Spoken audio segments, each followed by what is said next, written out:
Hello friends, welcome to my YouTube channel PCM में। तो आज हम जानने वाले हैं कि इलेक्ट्रॉन नाभिक में क्यों नहीं रह सकता।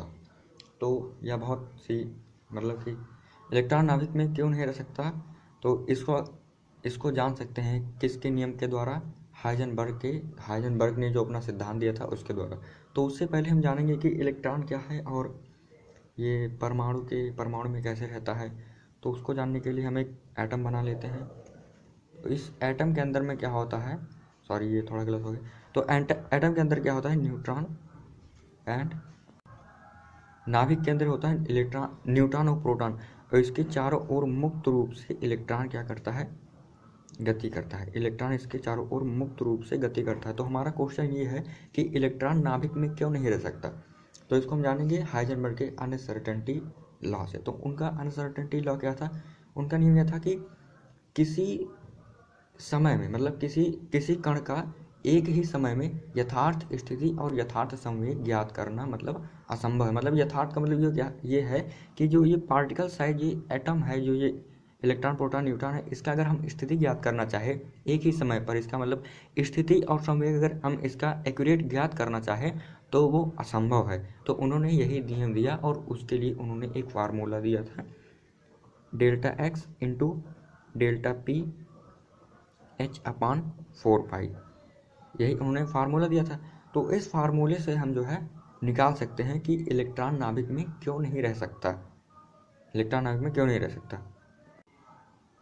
तो उसको ज्ञात करने के लिए हमें मानना पड़ेगा कि माना कि इलेक्ट्रॉन नाभिक के अंदर में है तो उनकी स्थिति की अनिश्चितता का मान नाभिक के व्यास के समान होगा। जो ये नाभिक होता है इसका व्यास, मतलब कि हम नाभिक में रख रहे हैं, हम हमारा मानना ये है कि इलेक्ट्रॉन नाभिक के अंदर में है। हमने न्यूट्रॉन प्रोटॉन को निकाला, हम कह रहे हैं कि नाभिक के अंदर में अब इलेक्ट्रॉन है। तो इसी के जो है जितना इसका व्यास है, इस नाभिक का जितना व्यास है, इलेक्ट्रॉन जो है उसी में ही तो गति करेगा। तो यह हो गई इलेक्ट्रॉन की स्थिति। इलेक्ट्रॉन की स्थिति मतलब कि डेल्टा एक्स जो हमने लिखा था वहाँ पर, ये हो गया इलेक्ट्रॉन की स्थिति। तो नाभिक का व्यास कितना होता है, पावर माइनस 15 मीटर। 15 मीटर होता है, 10⁻⁻15 मीटर। और क्या होगा, हाइजेनबर्ग का नियम वही था, delta X into delta P. तो हाइजेनबर्ग का नियम था delta X into delta P is equal to H/4 pi. H क्या है, प्लांक कांस्टेंट है। तो हमें डेल्टा एक्स का मान पता है और डेल्टा पी बराबर, पी क्या होता है, मोमेंटम। तो मोमेंटम बराबर क्या होता है, डेल्टा पी बराबर होता है m into V, delta V. मतलब कि मोमेंटम बराबर होता है पी, नहीं, m इंटू वी। m क्या है, इलेक्ट्रॉन का मास है। उस इलेक्ट्रॉन का मास होता है 1.9 × 10⁻⁻³ माइनस 31 किलोग्राम, माइनस 31 kg। ये होता है इलेक्ट्रॉन का द्रव्यमान, मतलब भार होता है। और उसके बाद में प्लांक कांस्टेंट h का वैल्यू कितना है, h का वैल्यू होता है 6.6 इंटू 10⁻⁻34 kg मीटर स्क्वायर पर सेकेंड। ये होता है किसका, प्लांक कांस्टेंट का वैल्यू। और m पता हो गया, h पता हो गया, x पता हो गया, डेल्टा x। पाई का मान कितना है, पाई बराबर 3.14, पाई बराबर 3.14। तो हमें डेल्टा वी मतलब वेलोसिटी हमें नहीं पता है। तो वेलोसिटी निकालने के लिए वेलोसिटी को जब इधर करेंगे तो H/4 पाई m इंटू डेल्टा एक्स आएगा। तो हम अब जो है सबका मान भर दे रहे हैं, 6.6 इंटू 10⁻⁻34। उसके बाद में 4, पाई का मान कितना है, इतना, और इलेक्ट्रॉन का मास कितना है, -31 kg। और उसके बाद में जो हमारा था क्या, स्थिति जो हमने पहले ज्ञात किया था, स्थिति वो इतना है।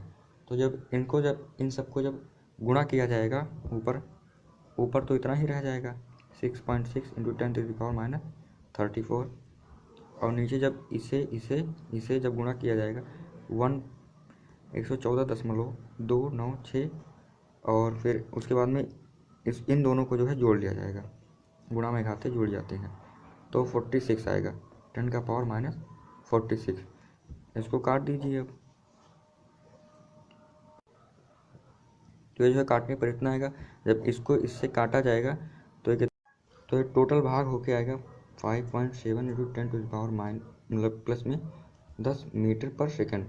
तो ये जो है यह गति, ये क्या है पहले ये जानिए।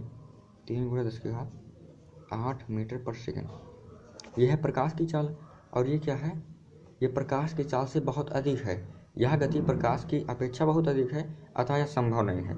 यह जब संभव नहीं है तो इलेक्ट्रॉन जो है नाभिक में नहीं रह सकता, क्योंकि जब उसकी स्थिति पूरा जब हम उसको ज्ञात करें अनसर्टेनिटी लॉ से, तो हमें जो है जो वहाँ पर उसकी वेलोसिटी मिली वो प्रकाश के वेग से बहुत अधिक है, जो कि संभव नहीं है। इसलिए इलेक्ट्रॉन नाभिक में नहीं रह सकता।